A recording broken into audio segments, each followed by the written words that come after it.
jai-alai then for the first time and was hooked on it and have been ever since. I think jai-alai has always been part of the sports scene in Florida. It's a beautiful sport. It has both ballet involved and also power and a lot of drive. And this is what brings people in. Jai-alai is one of the things I look forward to because we don't have it up north. I love it. I get very excited. What is it about jai-alai that you really enjoy the most? I think it takes the most skill of any game. It's a gambling sport, yet at the same time it's a sport where one can sit, watch a game, enjoy the game for the beauty of the game itself. A lot of action, a lot of athletics. I'm a sports fan, and these guys are terrific athletes. But athletes aren't the only ones who make their living in Florida's jai-alai frontons. This job is very important to me because I had a wife, but she passed away, so I'm a single parent, and I need this job to support my kids. And without the job, we won't have a place to stay. We don't have nothing to get nothing to eat with and pay bills, so I need this job to be able to do all of that. James is one of hundreds of employees at each of Florida's jai-alai frontons who are looking over their shoulder at fronton closings. Quincy Big Bend, Melbourne, Daytona Beach, Palm Beach, all closed. In just a few short years, Florida has gone from 10 jai-alai frontons to 6. In February of 1998, a fifth, the Tampa fronton, was sold to a land developer. Fact is, every Florida jai-alai fronton is threatened.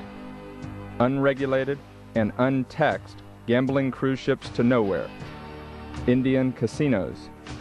Even the Florida lottery represents a new form of competition. Fronton owners have invested to keep up with changing times. Facilities have been improved and new products added. Relations between players and owners have never been better. This is not just activity by Dania jai-alai. It is not just activity by the jai-alai companies. This involves the Players Association. This involves every one of the players standing here and all of the players at the frontons throughout the state. But there's one thing that owners, players, and workers can't do by themselves. They can't change the tax structure that is strangling jai-alai. Now I'd like to introduce Glenn Jones. Glenn is of the International Jai-alai Players Association. He's vice president. Thank you, John. Ladies and gentlemen, jai-alai is in serious jeopardy in this state today. The industry last year paid to the state over $7 million in taxes, while the industry lost over $3 million. This cannot continue. We're taxed based on all the money that comes in.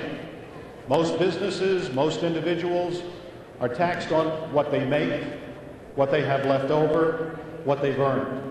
Well, jai-alai's tax rate was established back in 1935. That's right, 1935.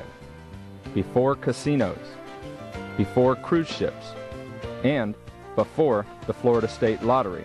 The legislature set up a tax structure for jai-alai that hasn't changed in more than 60 years.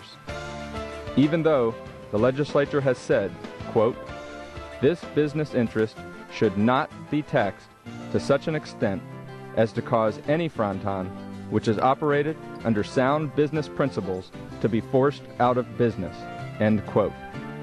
For the sake of the fans, the players, the workers, and the owners, jai-alai deserves a fresh chance.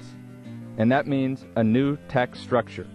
And that means passage of Senate Bill 1080 and House Bill 3663. It would be, I think, a crime for the state, for the legislature and the governor to tax the sport out of existence. I like my job, I want to keep my job, and I hate to see the frontons have to go out of business because they are paying out more in taxes than they are taking in revenue. This is incredibly important for all of us.